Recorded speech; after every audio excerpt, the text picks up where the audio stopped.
Bonjour, je suis Comé Jonathan et je vous invite à écouter mon mini-speech sur pourquoi Jésus est-il né d'une vierge.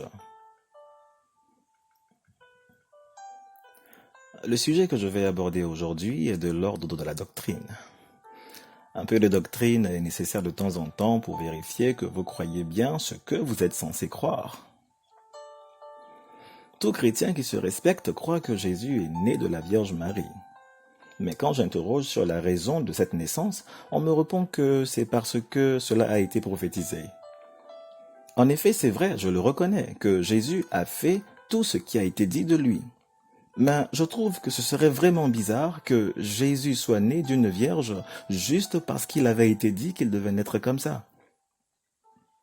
Dieu ne fait rien pour rien. C'est pour cela que je me suis intéressé au sujet déjà depuis 2010 et je voudrais partager avec vous l'éclairage que le Seigneur m'a apporté. Pour commencer, sachez qu'il n'était pas nécessaire que Jésus naisse d'une vierge pour être 100% homme et 100% Dieu.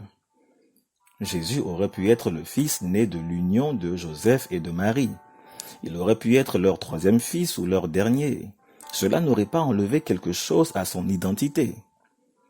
La façon dont Jésus est né n'avait pas pour but d'influencer son ministère. Jésus était Dieu dans le corps d'un homme. C'est pourquoi, même si vous ne croyez pas en sa naissance virginale, vous ne perdrez pas pour autant votre salut.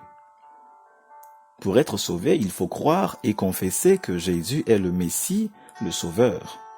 Nulle part dans la Bible, et même dans les épîtres des apôtres ou dans les évangiles, il n'est mentionné de croire que Jésus est né d'une vierge.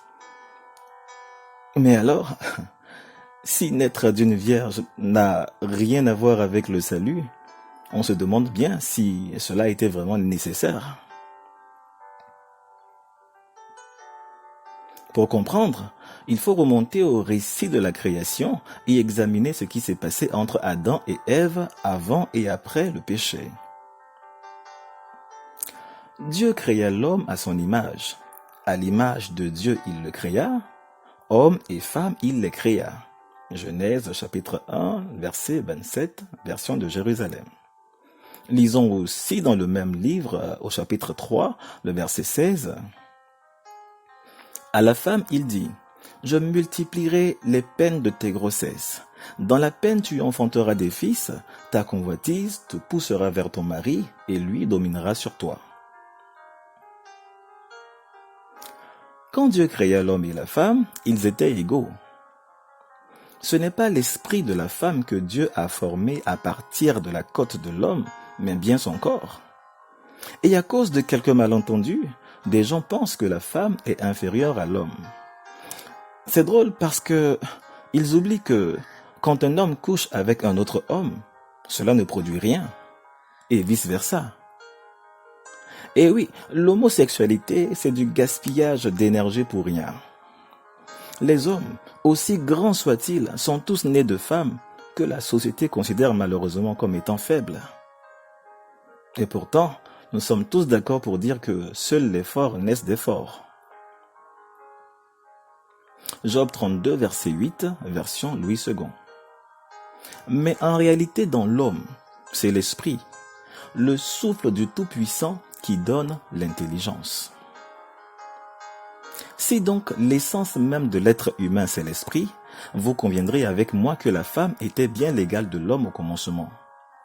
Mais le péché a eu pour effet de déséquilibrer la position de la femme en faveur de l'homme.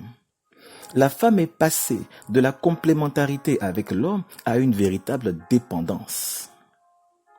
Vous savez, hormis Dieu, la dépendance, peu importe laquelle, est un véritable déséquilibre. Et Jésus, le briseur de chaînes, est venu de sorte à briser la malédiction qui retenait la femme dans la dépendance vis-à-vis de l'homme. En effet, s'il était né de l'union de Joseph et de Marie, la condition de la femme n'allait pas changer. Regardez, c'est Dieu qui a établi l'homme sur la femme, n'est-ce pas? Et pourtant, il n'a pas associé Joseph à la conception de Jésus. Non, Dieu, après avoir reçu l'accord de Marie seulement, a mis l'enfant dans son ventre. Si Dieu attendait que Joseph épouse Marie, le symbole de l'annulation de la malédiction de l'esclavage de la femme n'aurait pas été parfait. Car dans le mariage, c'est l'homme qui est le chef. Alors, pour ne pas se contredire, Dieu aurait demandé l'autorisation à Joseph. Maintenant, être libéré de la malédiction de l'esclavage ne remet pas en question la position de l'homme au sein du couple. Notre Dieu, rappelez-vous bien, est un Dieu d'ordre. Et puis, la fonction de chef de famille est une lourde tâche qu'il faut respecter. C'est plus une responsabilité qu'un pouvoir. Dans le mariage, les responsabilités de l'époux sont plus grandes que celles de l'épouse. Cela ne veut pas dire pour autant que le mari a plus de pouvoir que sa femme. C'est une vision qui peut-être passe bien dans le monde, mais dans le corps de Christ, c'est différent. À l'image de Jésus, qui est l'époux et la tête de l'Église, il ne peut rien faire sans l'Église. De la même manière que la tête ne peut rien faire sans le reste du corps. Le Seigneur nous a bénis de cette image pour que nous comprenions que dans la pensée de Dieu, l'homme et sa femme ont les mêmes pouvoirs, mais avec des responsabilités différentes, ou si vous voulez, avec des rôles différents. Les couples en Jésus ne sont pas censés s'ignorer mutuellement, en tout cas pas en ce qui concerne les affaires de la famille. L'épouse doit respecter le dernier mot de son époux parce que c'est lui qui assume la plus grande responsabilité. Mais un mari intelligent fera beaucoup participer sa femme dans les prises de décision parce qu'elle a un droit de veto. Si vous n'avez pas pu convaincre votre épouse de l'utilité d'une décision, autant suspendre son exécution et attendre un meilleur consensus.